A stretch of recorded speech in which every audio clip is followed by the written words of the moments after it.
बिस्मिल्लाहिर्रहमानिर्रहीम। अस्सलाम वालेकुम। अब हम अपना इस चैप्टर का लास्ट टॉपिक होम्योस्टेसिस स्टार्ट करेंगे, जो कि हमारा 5.4 है, होम्योस्टेसिस। इसमें अब हम सबसे पहले देखेंगे कि the organ and organ system of the body work in coordination. जो ऑर्गन और ऑर्गन सिस्टम होते हैं वो आपस में इत्तेहाद इत्तफाक के साथ काम करते हैं। उस इत्तेहाद इत्तफाक के नतीजे में जो कि एक स्टेबल एनवायरनमेंट जिस्म के अंदर बनता है उसको हम कहते हैं होम्योस्टेसिस। ये होम्योस्टेसिस के बारे में इसने बताया, जैसे कि हम अपने घर में हमारे पेरेंट्स में हुस्न अखलाक हो तो बच्चों के दिमाग में ये चीज़ होती है कि हमारे पास एक स्टेबल एक सिक्योर एनवायरनमेंट है, हम खुश हैं अपने घर में, हमें कोई मसला मसाइल नहीं है, कोई जहनी परेशानी नहीं है।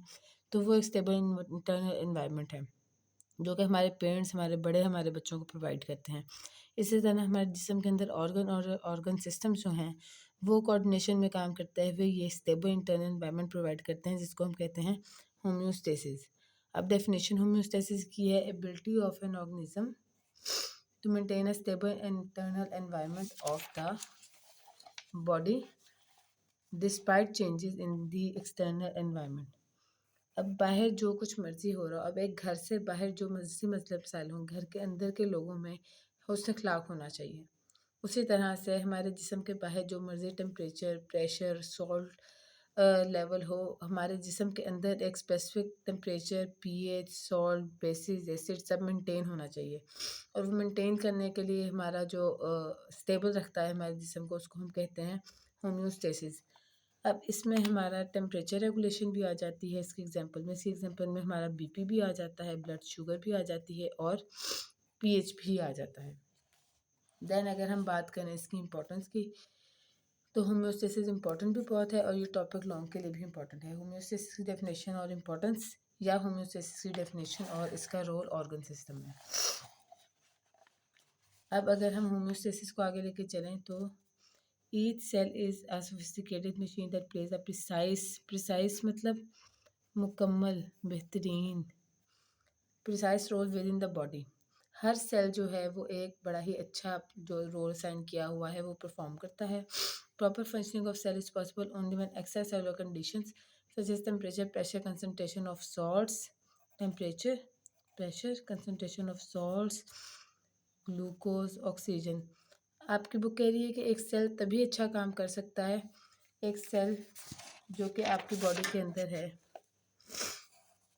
सेल, वो तभी एक अच्छा काम कर सकता है जब उसको pH, temperature, pressure, salts, oxygen, ये सारे फैक्टर्स अफेक्ट ना करें, कोई इनमें से कोई फैक्टर उसको अफेक्ट ना करे, तो ही एक सेल, कोई चेंजेस ऐसी नहीं हो रही जिसकी वजह से सेल में उतार चढ़ाव आया है, तो ही सेल अच्छे से परफॉर्म कर सकेगा। अब इसके एग्जांपल ये है कि सबसे पहले आपकी बुक में उसने टेम्परेचर की एग्जांपल दी है, ये temperature. When we do hard work our muscles produce heat.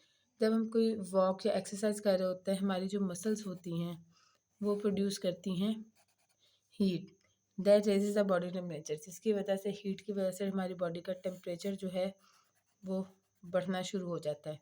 In such situation the temperature regulatory centres in the brain sends message to sweat glands, ठीक है, और स्वेटिंग स्टार्ट हो जाती है ताकि हमारा बॉडी टेम्परेचर नॉर्मल पे आए।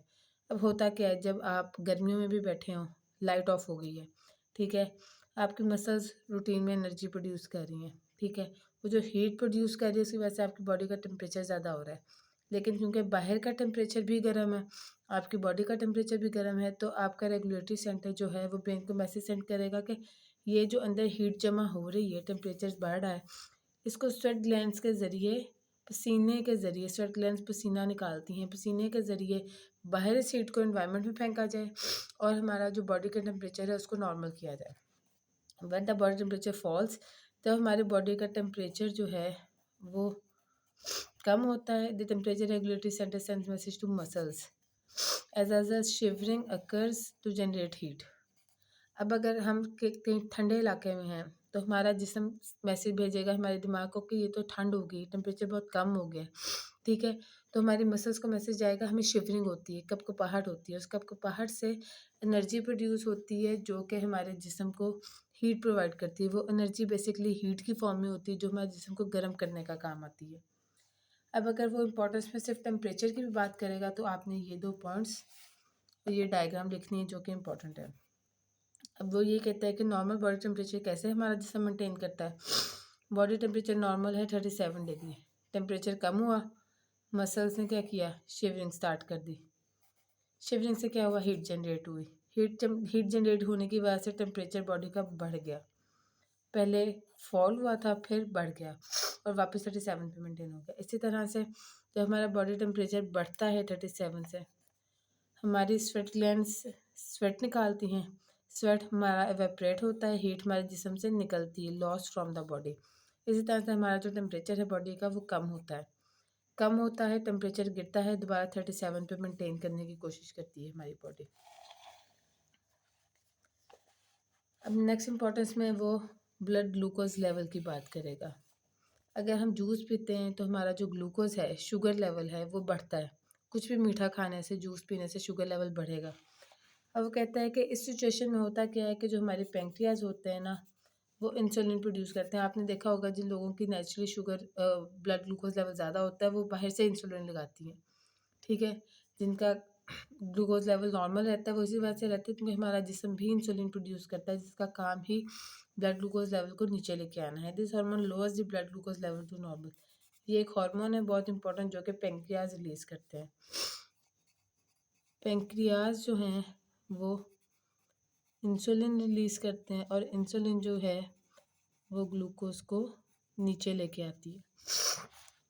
अब नेक्स्ट एग्जांपल वो आपकी ऑक्सीजन की डिस्कस करेगा। टेम्परेचर, ब्लड ग्लूकोज लेवल मतलब शुगर लेवल और ऑक्सीजन। वो कहता है कि जब हम कोई हार्ड एक्सरसाइज करते हैं हमारी मसल को ऑक्सीजन की ज़्यादा ज़रूरत होती है। आपको पता है मसल के अंदर है माइटोकॉन्ड्रिया। माइटोकॉन्ड्रिया ने ज़्यादा काम करना है, ज़्यादा एनर्जी प्रोड्यूस करनी है तो उसको ऑक्सीजन भी तो ज़्यादा चाहिए। ऑक्सीजन ज़्यादा चाहिए तो ऑक्सीजन कहाँ से आती है, हमारे एनवायरनमेंट से आती है। इसका मतलब है कि ब्रीदिंग रेट ज़्यादा होगा एक तो, ताकि बाहर से ऑक्सीजन अंदर ज़्यादा आए। दूसरा हार्ट बीट ज़्यादा होगी। क्यों? क्योंकि हमारा हार्ट तेज़ी तेज़ी पंप करके वो ऑक्सीजन जिस्म को प्रोवाइड करेगा। Accelerated breathing and heart beat supplies more oxygen and food to muscles for continuous work. ठीक है, जब आप भागते हैं आपको सांस चढ़ता है। ये सांस चढ़ना इसी वजह से है कि आपके लंग्स को, आपकी बॉडी को ज़्यादा ऑक्सीजन चाहिए। सांस चढ़ेगा, ज़्यादा ब्रीदिंग होगी, ज़्यादा तेज़ी से जिस्म जो है जिस्म को हार्ट बीट ज़्यादा होने की वजह से आपके जिस्म को ज़्यादा तेज़ी से O2 की सप्लाई जाएगी ब्लड के थ्रू। तो इसी वजह से आपको मसल को ऑक्सीजन ज़्यादा मिलेगी और आपका जो है वो एक्सरसाइज जो है वो आप अच्छे से कर सकेंगे। लास्ट आपके पास आता है इसका topic, role of organ and organ systems in homeostasis. अब ये हमने ऑर्गन सिस्टम ही ऊपर इंपॉर्टेंस में भी डिस्कस किए हैं जिसको हम दोबारा यहाँ देखेंगे। अब नर्वस सिस्टम, किसी गर्म चीज़ को हाथ लगाया, हमने हाथ पीछे से एकदम पीछे किया। गर्म चाय को हाथ लगा, आपका हाथ पीछे किया। ये नर्वस सिस्टम का रिस्पॉन्स है कि भाई एनवायरनमेंट में गर्म है चीज़ कोई, हाथ पीछे कर लो, हाथ जल जाएगा, ताकि हमारा मेंटेन रहे सेल्स का होम्योस्टेसिस। एंडोक्राइन सिस्टम, इसके एग्जांपल आपने ऊपर ब्लड ग्लूकोज लेवल में देखी कि शुगर का लेवल कम होता है तो इंसुलिन रिलीज हुई ताकि हमारा शुगर लेवल नॉर्मल हो सके। Regulate and coordinate activities such as heart rate, respiration, metabolism. They also respond to changes in environment. ये respond to change in environment यही है कि बाहर गर्मी या सर्दी किसी गर्म या ठंडी चीज़ को हाथ लग गया तो हमारी नर्व्स ने रिस्पॉन्स दिया। देन आपके पास आ जाता है रेस्पिरेटरी सिस्टम। इसमें ऑक्सीजन लेवल की अगेन बात होगी कि हमारी बॉडी जो है उसको इनफ ऑक्सीजन मिल रही है कि नहीं सेल्फ रेस्पिरेशन के लिए, सांस के लिए, ठीक है। और जितनी हमारे जिस्म के अंदर एक्सेस कार्बन डाइऑक्साइड इकट्ठी हो रही है वो जिस्म से बाहर जा रही है या नहीं, ये इंश्योर करता है हमारा रेस्पिरेटरी सिस्टम। देन हमारा CVS भी इसको कहते हैं, कार्डियोवैस्कुलर सिस्टम, CVS। इसका रोल है कि इसने टेम्परेचर मेंटेन करना है और pH लेवल मेंटेन करना है। ये कार्डियो हार्ट और वेजल्स, ब्लड वेजल्स के सिस्टम का नाम है। इसने बॉडी टेम्परेचर मेंटेन करना है। क्यों, कैसे? ऑक्सीजन की ज़्यादा सप्लाई मसल्स को जा रही है, ठीक है। अगर शिवरिंग हो रही है तो मसल्स को नॉर्मल करने के लिए ऑक्सीजन ज़्यादा चाहिए, बॉडी टेम्परेचर नॉर्मल करने के लिए। pH लेवल ज़्यादा या कम है तो उसको बैलेंस करने के लिए हमारा हार्ट और जो वेजल्स हैं वो काम करती हैं। Also shows that all cells receive necessary substances for proper functioning, क्योंकि इसका काम ही ब्लड और न्यूट्रिएंट्स और वाटर की सप्लाई है CVS की सिस्टम की। तो वो इंश्योर करता है कि ये जो चीज़ें हैं जो कि प्रॉपर फंक्शनिंग के लिए बॉडी की ज़रूरत है, जैसे कि पानी, खुराक, ये सारे जिस्म को पहुंच रही हैं। देन आपका आ जाता है डाइजेस्टिव सिस्टम। डाइजेस्टिव सिस्टम का काम है इंश्योर करना कि प्रॉपर डिस्ट्रीब्यूशन ऑफ न्यूट्रिएंट्स हो रही है for energy, growth and repair.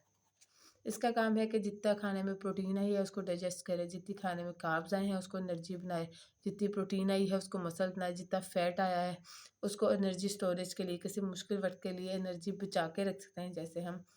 जैसे कहीं आपको हो के कहीं खुराक की किल्लत हो रही है तो लोग ज़ख़ीरा अंदोज़ी कर लेते हैं। इस तरह से हमारा जिस्म भी लिपिड्स के ज़रिए जो है वो एनर्जी को स्टोर करके रखता है ताकि ज़रूरत पड़ने पे हम उसको खर्च कर सकें। देन मसकुलर एंड स्केलेटल सिस्टम, हमारी मसल्स और हमारी हड्डियों का जो सिस्टम है वो मेंटेन करता है बॉडी का पोस्चर, हमारा चलना फिरना उठना बैठना, स्पोर्ट्स एंड मूवमेंट। पोस्चर को, स्पोर्ट को और मूवमेंट को, क्योंकि मसल्स उसको, हमारे स्केलेटल सिस्टम बिल्कुल रिजिड है, मसल्स उसको फ्लेक्सिबिलिटी प्रोवाइड करती हैं। मसल्स ही हैं जिसकी वजह से हम उंगलियां मोड़ सक रहे हैं, ये हड्डी है, ये हड्डी है, ये हड्डी, इसमें जॉइंट्स हैं, जो जॉइंट्स हैं ये हड्डी आपस में मसल्स के जरिए कनेक्टेड है जिसकी वजह से इस उंगली को मैं टेढ़ा सीधा कर सकती हूँ। देन आपके पास है urinary system, eliminates waste products from body. ये कैसे करता है, जितना हमारे जिस्म में एक्स्ट्रा पानी या सॉल्ट है वो हमारे बॉडी टिश्यू से और ब्लड से निकाल के जिस्म से बाहर फेंक देता है। इससे वो ब्लड वॉल्यूम मेंटेन करता है, ब्लड प्रेशर मेंटेन करता है और पीएच, ताकि जितना सॉल्ट वाटर है वो हमारे यूरिन के ज़रिए जिस्म से निकल जाए, पास आउट हो जाए।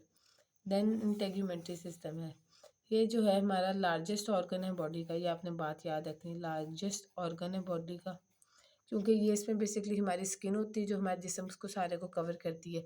हमारे नेल्स आ जाते हैं, हमारे बाल आ जाते हैं और हमारी ये जो स्वेट ग्लैंड्स होती हैं ये सारी आ जाती हैं इंटेग्यूमेंट्री सिस्टम में। Exercise barrier to protect body from external factors, temperature हमारी स्किन मेंटेन करती है थ्रू स्वेटिंग, ग्लैंड्स हमारी और जो हमारी स्किन है वो हमारे बालों को, हमारे ब्रेन को प्रोटेक्ट करते हैं, हमारे बाल स्कैल्प को प्रोटेक्ट करते हैं, ये सारा कुछ इंटेग्यूमेंट्री सिस्टम में आ जाता है।